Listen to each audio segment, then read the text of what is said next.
para hadirin yang mungkin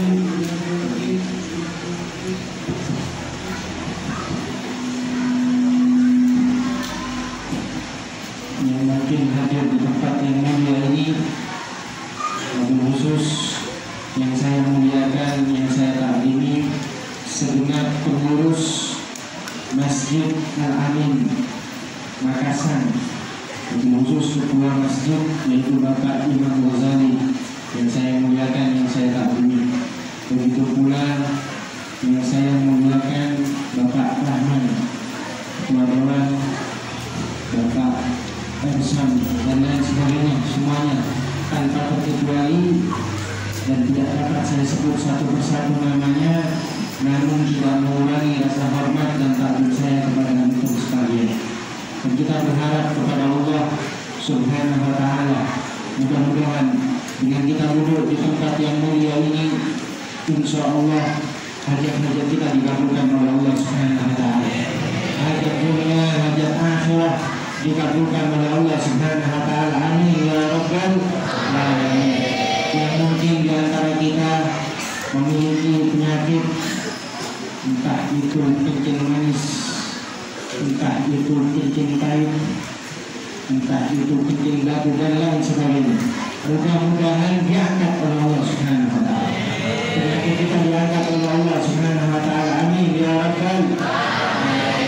Begitu pula yang mungkin di antara kita masih belum mendapatkan jodoh, mudah-mudahan berkah hadir memperingati hari lahirnya baginda Muhammad sallallahu alaihi wasallam, pulang dapat jodoh insyaallah. Amin ya rabbal alamin.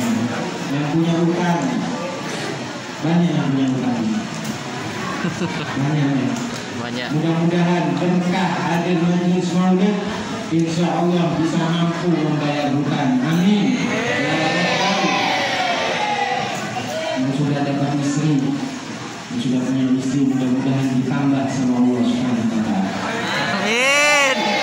Sakinah mawaddah warahmah, bukan ditambah dua, tapi boleh saja, yang penting yang perempuan ini. Dan mudah-mudahan dengan berkumpulnya kita di tempat yang mulia ini, sebagaimana kita cinta kepada baginda Muhammad sallallahu alaihi wasallam, Rasul sallallahu alaihi wasallam juga cinta kepada kita sekalian. Amin ya rabbal alamin.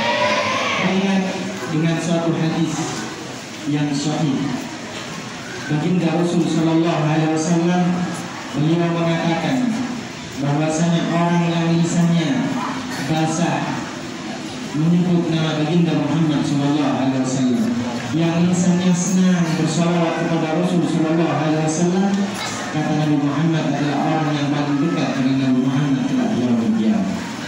Sebagaimana dalam sebuah hadis yang sahih, Rasul sallallahu alaihi wasallam beliau mengatakan, "Aqrabukum minni manzilatan yaumil qiyamah aktsarukum 'alayya salatan." Kata baginda Rasul sallallahu alaihi wasallam, yang paling dekat di antara kalian kelak di hari kiamat, kelak di akhirat nanti, yang paling dekat di antara kalian kepadaku, kata baginda Rasul sallallahu alaihi wasallam, akbarukum 'alayya salatan, yang paling banyak di antara kalian mengucapkan sholawat kepada baginda Muhammad sallallahu alaihi wasallam.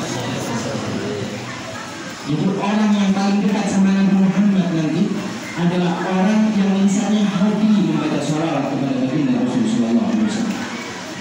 Di hadis yang lain, Nabi Muhammad juga mengatakan, Rasulullah juga mengatakan, memberikan kabar gembira pula kepada orang-orang bahwasanya nanti ada sekelompok orang yang dekat dengan Nabi Muhammad sallallahu alaihi wasallam. Kalau tadi dikatakan orang yang dekat sama Nabi Muhammad adalah orang yang lisannya senantiasa membaca sholawat kepada Rasulullah sallallahu alaihi wasallam.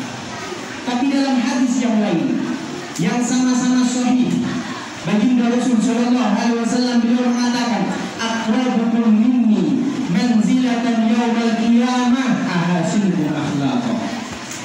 Kata baginda Rasul sallallahu alaihi wasallam, yang paling dekat di antara kalian kelak bersamaku, kata Nabi Muhammad, yaumal qiyamah, di hari kiamat, ahasinukum akhlaqan, adalah orang yang paling baik di antara kalian akhlaknya. Ini hadirin, kalau kita perhatikan hadis ini sama-sama sunni. Yang pertama mengatakan orang yang dekat sama Nabi Muhammad nanti di hari kiamat adalah orang yang senantiasa membaca sholawat kepada Nabi Muhammad SAW. Di hadis yang kedua sama-sama sahih, Nabi Muhammad mengatakan orang yang paling dekat bersamaku kelak di hari kiamat adalah orang yang akhlaknya paling baik.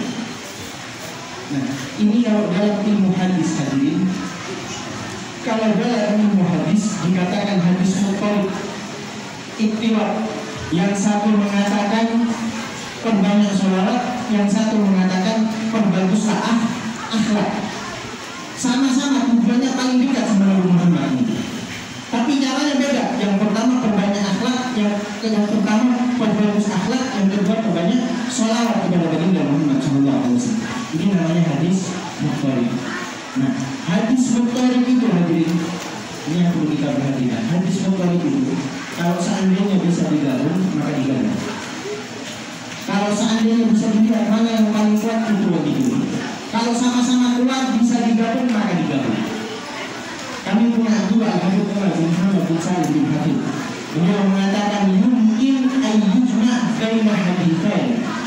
Kata Habib Umar bin Muhammad bin Salim bin Hafid, bisa jadi dua hadis tersebut bisa dikumpulkan. Maknanya apa?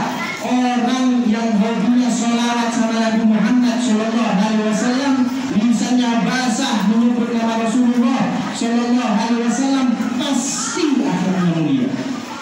Kenapa sahabat?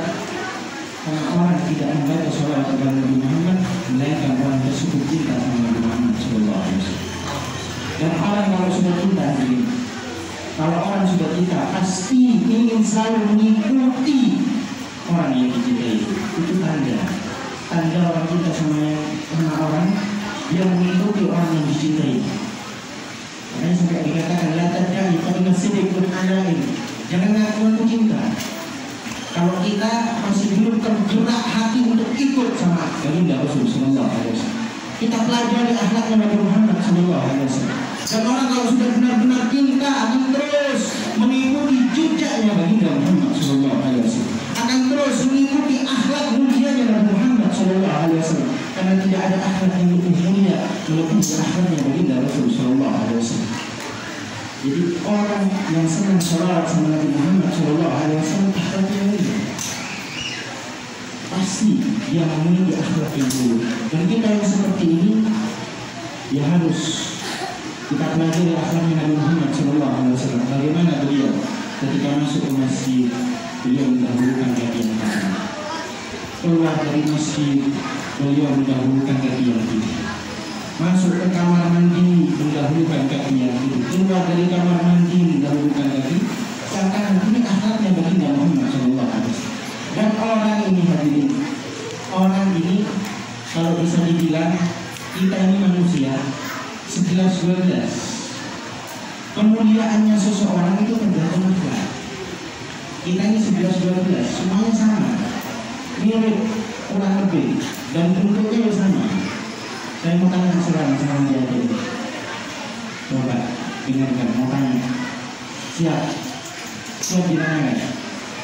Nih, kita kan sama, diciptakan sama Allah kan sama.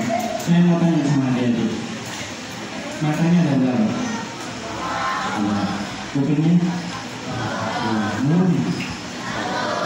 Hidungnya? Dua? Satu, lubangnya dua. Sama kan? 11-12. Tapi apa yang membedakan? Yang membedakan tak lain adalah akhlaknya. Seseorang mulia semakin mulia tergantung dengan akhlaknya. Dan akhlak yang paling mulia adalah akhlaknya baginda Muhammad SAW. Kalau kita mau ikut akhlaknya Nabi Muhammad 100% memang sulit, tapi setidaknya kita berusaha untuk mengikuti akhlaknya Nabi Muhammad SAW. Sedikit demi sedikit kita tiru akhlak mulia Nabi Muhammad SAW, kita pun akan dimuliakan oleh Allah Subhanahu wa Ta'ala. Jika ada ahli hikmah yang mengatakan ada beberapa hal, ada 4 sifat, ada 4 karakter, yang mana kalau 4 ini dilakukan, kalau kita melakukan 4 hal tersebut, meskipun sekalipun kita tidak memiliki ilmu yang banyak. Kita akui kita bukan orang yang punya ilmu banyak, tidak. Tapi kalau kita bisa melakukan 4 hal ini, niscaya Allah akan angkat derajat orang tersebut. Dan 4 hal ini ada pada diri baginda Muhammad SAW. Apa 4 hal tersebut? Ahli hikmah mengatakan, arba'atun tarfa'ul mar'a wa in qalla ilmu. Kata ahli hikmah, ada 4 hal yang mana bisa mengangkat derajat seseorang. Wa in qalla ilmu, sekalipun ilmunya sedikit. Kita akui ilmu sedikit. Kalau orang memiliki ilmu yang luar biasa, diangkat derajatnya oleh Allah Subhanahu wa taala. Di dalam Al-Qur'an Allah menyatakan, yarfa'ullahu alladziina aamanu minkum wal ladziina utul 'ilma darajat. Allah akan angkat derajat orang yang beriman dan yang memiliki ilmu dengan derajat yang luar biasa. Tapi bagi kita yang sedikit sama ilmu, bagaimana? Setidaknya kita bisa melakukan 4 hal. Kata ahli hikmah, arba'atun tarfa'ul mar'a wa in qalla. Ada 4 hal yang mana 4 hal tersebut kalau kita lakukan akan mengangkat derajat kita. Sekalipun kita tidak memiliki, sekalipun ilmu kita sedikit. Apa 4 hal tersebut? Yang pertama adalah at-tawadhu.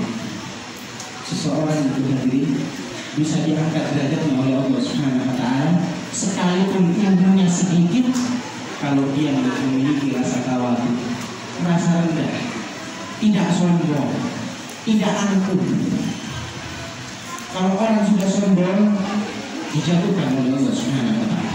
Tapi kalau dia merasa tawadhu, merasa rendah, tidak memiliki apa-apa, orang tersebut akan diangkat derajatnya oleh Allah Subhanahu wa taala. Baginda Muhammad amat tawadhu, para sahabat Nabi Muhammad amat tawadhu, para ahli bait Nabi Muhammad sallallahu alaihi wasallam amat tawadhu, dan ini adalah akhlak yang mulia dari akhlaknya baginda Muhammad sallallahu alaihi wasallam. Kalau orang yang sombong akan dihinakan oleh Allah Subhanahu wa taala. Orang yang tawadhu, yang merasa rendah, akan diangkat oleh Allah Subhanahu wa taala. Man tawadhu'a rafa'ahu Allah. Orang yang tawadhu, dia merasa rendah, tidak memiliki apa-apa, rafa'ahu Allah, akan diangkat oleh Allah Subhanahu wa taala. Wa man takabbara, hati-hati. Barang siapa yang sombong, yang merasa angkuh, memiliki banyak hal, wada'ahu Allah, akan direndahkan oleh Allah Subhanahu wa taala, akan diruntuhkan oleh Allah Subhanahu wa taala. Apalagi yang punya ilmu, kadang orang yang ilmu kadang bisa sombong juga. Bahkan seperti dikatakan, al-ilmu aharru minal ma'. Ilmu itu lebih panas, artinya apa? Bisa lebih mendongkrak kesombongan dibandingkan memiliki hati. Orang kadang ini punya ilmu bisa lebih sombong. Tapi mudah-mudahan kita ini diberikan tawadhu'an oleh Allah Subhanahu wa taala. Masa rendah, kita yang santri ini harus seperti itu, memiliki sifat tawadhu. Berapa banyak orang direndahkan oleh Allah Subhanahu wa taala karena sebab kesombongan. Kita ambil contoh aja, Fir'aun. Yang tahu Fir'aun, santri biasanya tahu ya, kenal dimana? Ketemu dimana? Fir'aun itu dia ini 500 tahun, Pak. 500 tahun makan enak, minum enak, tidak pernah sakit. Bayangkan dia 500 tahun tidak pernah sakit. Sakit gigi nggak pernah, sakit perut nggak pernah, sakit mata nggak pernah, sakit apa? Kaki dan lain sebagainya nggak pernah. Ini Fir'aun. Makanya kadang ada orang nggak pernah sakit merasa hebat. Jangan merasa hebat kalau nggak pernah sakit. Fir'aun pun juga nggak pernah sakit. Kadang orang yang sakit malah bilang, iya nih, dikit-dikit sakit, dikit-dikit sakit. Tidak sakit itu seperti Fir'aun. Fir'aun ini nggak pernah sakit. 500 tahun, bayangkan, makannya enak. Kalau kita kan mikir, Pak. Kalau kita makan, mikir, takut. Kan seperti itu. Ini Fir'aun makannya enak-enak, tapi 500 tahun nggak pernah sakit. Sombong, angkuh. Makannya enak terus, 40 hari sekali baru ke kamar mandi. Maaf, 40 hari sekali baru ke WC. Ini siapa? Sampai orang-orang di sekitarnya itu merasa hebat. dituhankan, semakin sombong luar biasa. Tapi ada Nabi Musa alaihissalam, Nabiullah, ketika melemparkan tongkatnya menjadi ular yang amat besar sehingga mendekat ke istana Fir'aun. Fir'aun ketakutan yang asalnya 40 hari sekali ke kamar mandi, karena saking takutnya sehari 40 kali begitu. Kenapa? Sombong. Tapi kalau orang nggak sombong, diangkat derajat sama Allah Subhanahu wa Ta'ala. Dan kita ini yang mau disombongi ini apa, Pak? Kita yang mau disombongi ini apa? Sayyidina Ali bin Abi Thalib radhiyallahu anhu, beliau mengatakan Malik bin Adam wal fakhr. Kata Sayyidina Ali bin Abi Thalib radhiyallahu anhu, apa yang mau disombongkan sama manusia itu apa? Kata Sayyidina Ali, yang mau dijadikan sebab kesombongannya itu apa? Awal nutfah. Kata Sayyidina Ali bin Abi Thalib, awal nutfah, awal terciptanya manusia nutfah. Maaf, sperma, air kotor. Wa akhirul jifa, dan akhir dari kehidupan manusia adalah jifa. Maaf, bangkai. Ini kita. Tapi memang ada beberapa orang yang dipilih oleh Allah Subhanahu wa Ta'ala, jasadnya tidak dimakan oleh Allah. Mereka yang hafizul Quran dan lain sebagainya, dipilih sama Allah, jasadnya tidak dimakan sama cacing. Tapi kebanyakan dari kita, kebanyakan dari manusia, kenapa jadi bangkai, jadi tulang dulu. Awal terciptanya adalah air, akhirnya jadi bangkai. Wa ma bainahuma yahmilul adara, dan antara hidupnya sampai matinya membawa seseorang juga sendiri. Yang mau disombongkan apa sebenarnya? Oleh karena itu, jauhkan kita ini dari sifat sombong, karena hakikatnya sifat sombong ini hanyalah milik Allah Subhanahu wa Ta'ala. Sombong ini hanya milik Allah Subhanahu wa Ta'ala. Kita sebagai makhluk tidak boleh sombong, dan berusaha terus menghilangkan sifat sombong yang ada pada diri kita. Kemudian yang kedua, kalau kita ingin diangkat derajat oleh Allah Subhanahu wa Ta'ala, nanti dibenturkan dengan Nabi Muhammad SAW, berkumpul dengan para sholihin, para aulia, para syuhada, dimuliakan oleh Allah, diangkat derajatnya oleh Allah, sekalipun kita tidak memiliki ilmu atau sedikit ilmu kita. Yang kedua dikatakan adalah al-hilm alladzi la yastafizuhu ghadab. Seseorang itu harus memiliki sifat sabar. Orang kalau ingin diangkat derajatnya sama Allah, yang sabar. Kita akui manusia ini tidak luput dari ujian, pasti memiliki ujian. Kita yang di rumah memiliki ujian bersama tetangga, ada tetangga suka gosip atau gimana, ya sudah, kadang tersinggung, terpancing kita punya emosi. Tapi orang yang bisa sabar, dia tidak terpancing emosinya, akan diangkat derajatnya oleh Allah Subhanahu wa Ta'ala. Bahkan Allah katakan di dalam Al-Quran, Allah letakkan ma'iyah, kebersamaan bersama orang-orang yang sabar. Innallaha ma'as sabirin. Kalau kita ingin Allah selalu bersama kita, ya kuncinya sabar. Ya kita memang terus diuji, Pak. Semua ini pasti memiliki ujian. Tapi mereka yang sabar akan diangkat derajatnya oleh Allah Subhanahu wa Ta'ala. Di rumah seperti itu. Kadang kita punya istri, sudah. Maaf. Kadang kalau sudah tenggelam piring melayang, pecah, gelas dilempar, itu semuanya. Jangan disangka kadang istri hatian aja yang pemarah. Kadang istrinya guru, bubuhan ulama, ada yang lebih parah lagi malah, lebih keras lagi. Makanya sampai ada satu orang pernah datang ke bubuhan Kiai, saya mau curhat apa? Istri saya suka marah, gimana bicara? Apa kata Kiai? Istri kamu tidak ada apa-apanya dengan istri saya. Sudah tidak usah pulang. Istrinya lebih keras, tapi kita kalau sabar, dia angkat derajatnya oleh Allah Subhanahu wa Ta'ala. Tidak sedikit, Pak. Tidak sedikit seseorang itu kadang karena dengan sabarnya sabar dari ujiannya istri, dari godaannya istri, dia diangkat derajatnya oleh Allah Subhanahu wa Ta'ala. Di Hadramaut, di Yaman, di Tarim, ada seorang wali min auliyaillah. Wali min auliyaillah. Wali banyak halnya. Ada wali yang dirinya tahu kalau dirinya adalah wali, orang lain tidak tahu kalau dirinya adalah wali min auliyaillah. Ada juga wali yang orang lain tahu kalau ini adalah wali, tapi dirinya tidak tahu kalau dirinya adalah wali. Ada juga wali yang sama-sama tidak tahu, dirinya tidak tahu dan orang lain tidak tahu. Ini wali. Di Hadramaut ada satu wali yang dirinya tidak tahu kalau dirinya adalah wali min auliyaillah, tapi orang lain tahu kalau beliau adalah wali min auliyaillah, kekasihnya Allah Subhanahu wa Ta'ala.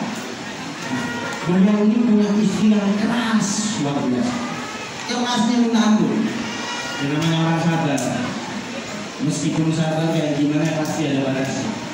Jadi pernah suatu saat saking marahnya itu istri gak kuat ini, yang namanya Syekh Abdul Rahman Badal Habib, seorang wali min auliyaillah, gak kuat sudah. Akhirnya memutuskan keluar dari rumahnya. Kenapa? Biar gak tambah ribut. Untuk meredam pertengkaran, keluar ke salah satu tempat untuk ibadah, salah satu tempat duduk di situ. Ternyata di depan itu ada dua orang berjubah wali min auliyaillah duduk di depan berzikir kepada Allah. Kemudian di dalam doanya bermunajat kepada Allah, ya Allah, bijahi, dengan kedudukan Syekh Abdul Rahman Badal Habib, kabulkan hajat-hajat. Ini Syekh Abdul Rahman Badal Habib ada di belakang. Mendengar dua wali tersebut bermunajat kepada Allah, ya Allah, dengan kedudukan walimu Syekh Abdul Rahman Badal Habib, kabulkan hajat-hajat. Heran, ini Abdul Rahman Badal Habib siapa? Ditanya ke depan beliau, Pak, saya mau tanya, siapa itu Syekh Abdul Rahman Badal Habib?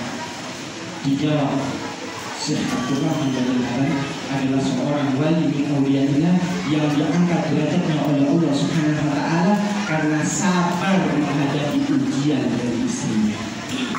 Bayangkan, diangkat derajat. Jadi dia yang punya istri dan suka melakukan ibadah, insya Allah cepat jadi wali, Pak.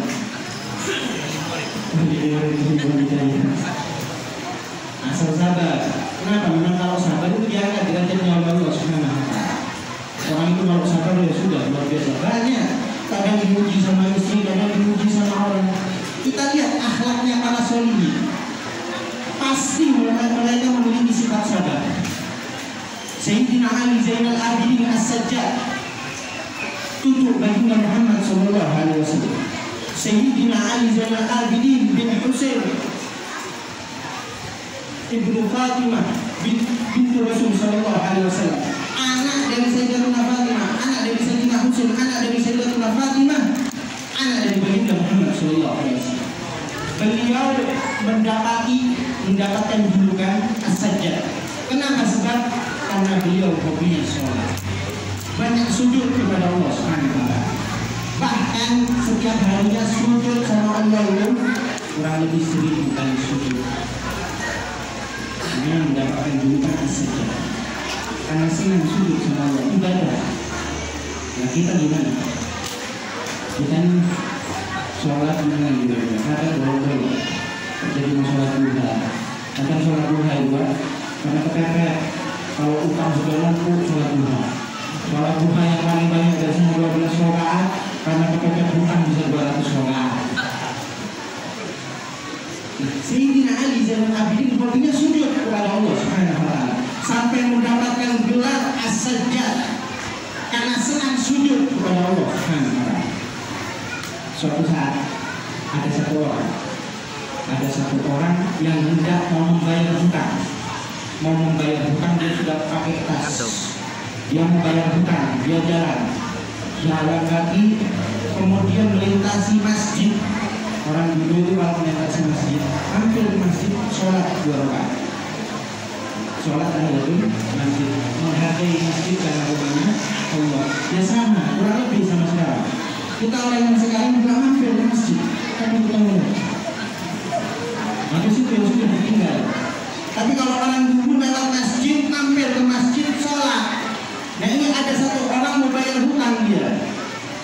Lewat di masjid, dia mampir di masjid. Dan dia sholat di depannya dari Sayyidina Ali Zainal Abidin saja. Di dalam masjid tersebut ada Sayyidina Ali Zainal Abidin saja. Lagi sholat. Dia sholat di depannya Sayyidina Ali Zainal Abidin. Diletakkan di tasnya. Sholat di situ. Selesai sholat, dia melanjutkan perjalanannya untuk membayar hutang. Ketika sampai ke rumah dari orang yang dia mau membayarkan hutangnya, ternyata dibuka atas uang itu hilang. Yang benarnya orang yang tadi ini tidak ada yang lain. Saya cuma mampir ke masjid. Pasti yang di masjid adalah orang yang lulus. Tidak ada orang yang lain. Pasti yang di masjid itu. Balik lagi di masjid. Ternyata di masjid Sayyidina Ali Zainal Abidin masih sujud kepada Allah Subhanahu wa Ta'ala. Selesai sholat didatangi Pak Bapak. Sudah tidak usah pulang-pulang. Iya yang mencuri uang saya. Dituduh Sayyidina Ali Zainal Abidin. Dituduh tapi beliau sabar. Iya. Ditanya sama beliau berapa uangnya? 200 dinar. Anggap saja kalau sekarang 200 juta. Ya sudah, ini saja. Kata Sayyidina Ali Zainal Abidin, untuk dari baginda Rasul sallallahu alaihi wasallam, sudah ini saja. Ikut saya ke rumah. Diajaknya ke rumah. Ketika sampai di rumah, diberikan di rumah 200 juta. Ini bawa, bayarkan di rumah. Selesai, dibayarkan hutang, pulang ke rumah. Ketika sampai ke rumah, ditanya sama istrinya, Mas, kamu dari mana, Mas? Dia dari mana? Saya harus bayar hutang. Bayar hutang? Iya, bayar hutang. Bayar hutang di mana? Di situ. Pakai uang siapa? Pakai uang saya. Apa kata si istri? Mas, yang menyentuh. Kalau katanya orang Jawa. Iya ini berangkat tadi bawa tas, tapi uangnya tinggal di lemari. Pian berangkat bawa tas kosong, uangnya ada di lemari. Dicek sama suami, dibuka itu, ternyata masuk atas. Heran. Yang menuduh tadi, yang menuduh beliau Nabi Muhammad sebagai pembunuh, heran. Ini siapa yang di masjid ini? Ini manusia apa malaikat? Dituduh tidak marah, malah memberikan uang.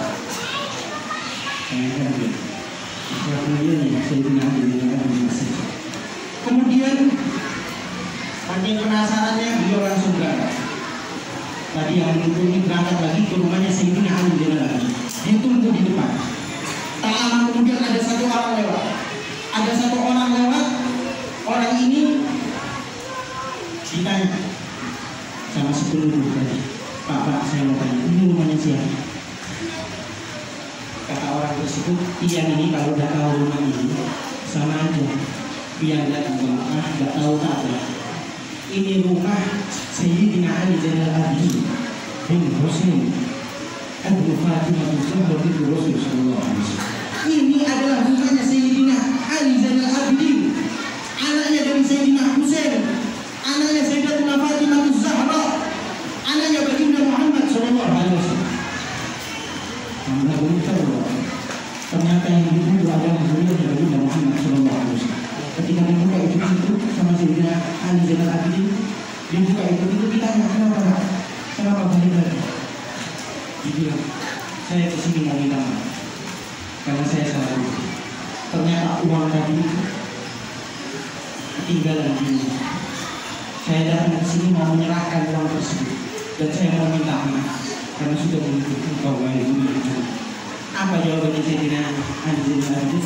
Sudah dari awal di masjid engkau menunggu dan di situ juga aku sudah maafkan.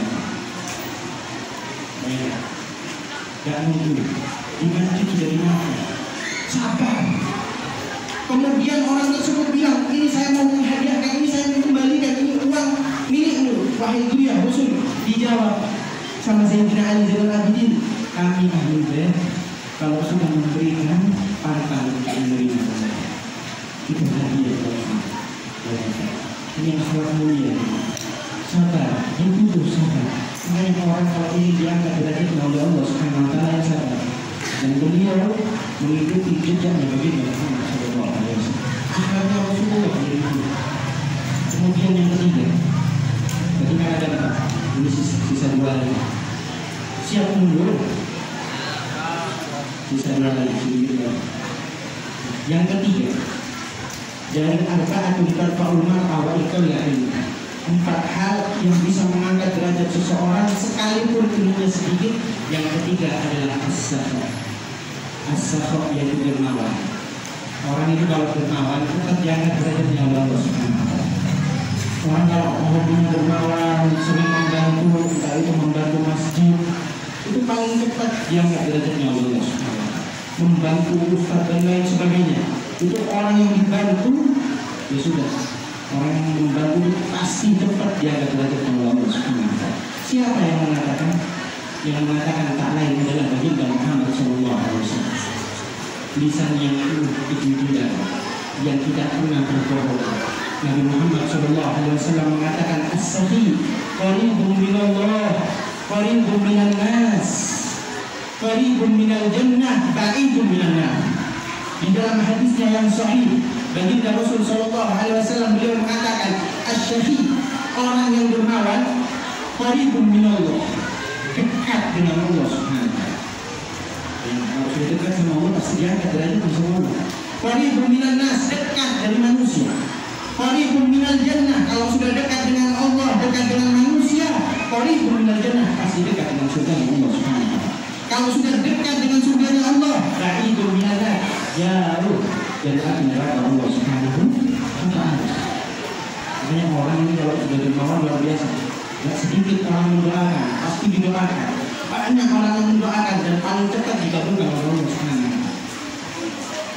Nabi Sulaiman itu pernah suatu saat didatangin sama orang, didatangin sama malaikat.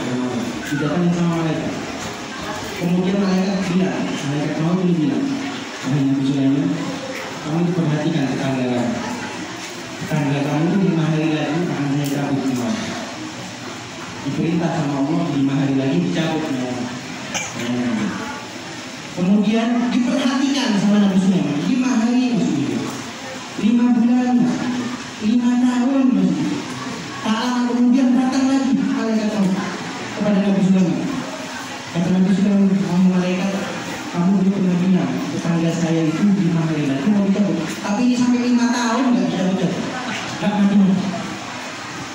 Dijawab sama malaikat, iya benar.